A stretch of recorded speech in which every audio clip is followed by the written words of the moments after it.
All right, let's punch through every single characteristic on your diamond cert. So going from the top, kind of like one of the most important characteristics, not characteristics, but one of the most important items is right at the top with your report number. So most of the big certifying houses like GIA and IGI for lab-grown diamonds, they'll actually laser inscribe that report number along the girdle. You can see it here.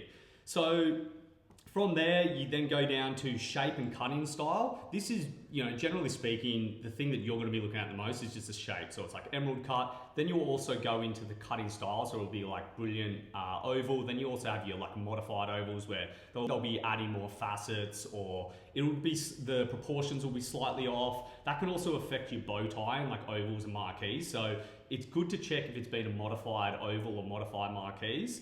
Down from there, you've got your measurements. It's probably the easiest way right out the gate to check if this diamond matches this cert. So you'll just be measuring your stone from there. Look, honestly, I actually find that measurements is the first thing we look at. Carat weight obviously is important, and especially for people when they're talking about how big their stone is, but measurements, dimensionally speaking, is probably like visually the easiest thing to gauge how big your stone is. Under that, you've got your carat weight.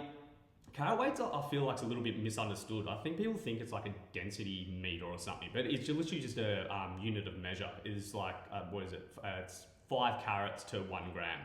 Under that, you've got your color grade. In white diamonds, it'll go from like D to J, D, E, F being generally colorless. Look, if you show most jewelers like a D, E, or F, you get pretty mixed results, like on anyone agreeing which one's a D and which one's an F. They're all fairly similar.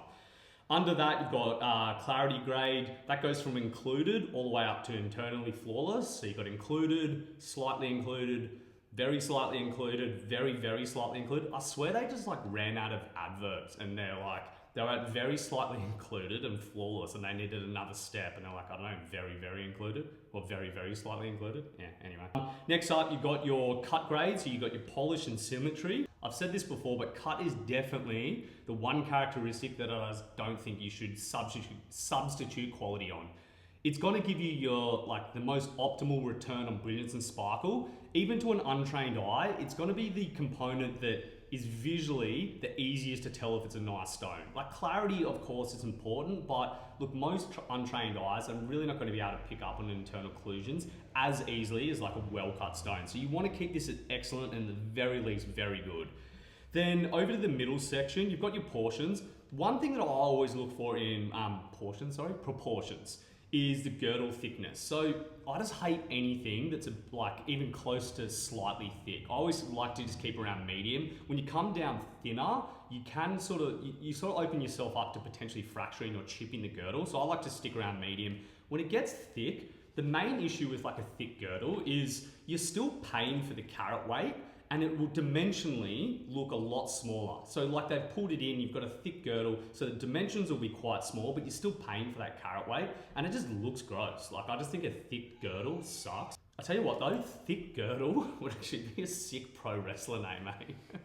Ryan Thick Girdle Purdy Smith. All right, under that we've got clarity characteristics.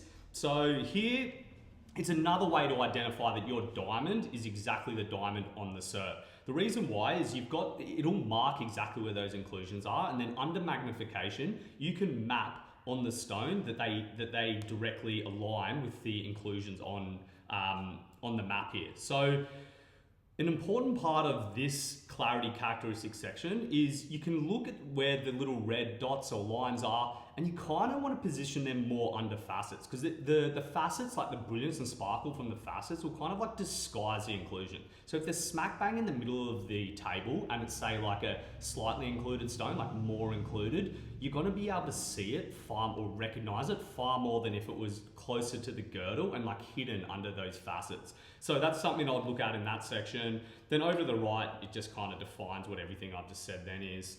And yeah, that pretty much wraps it.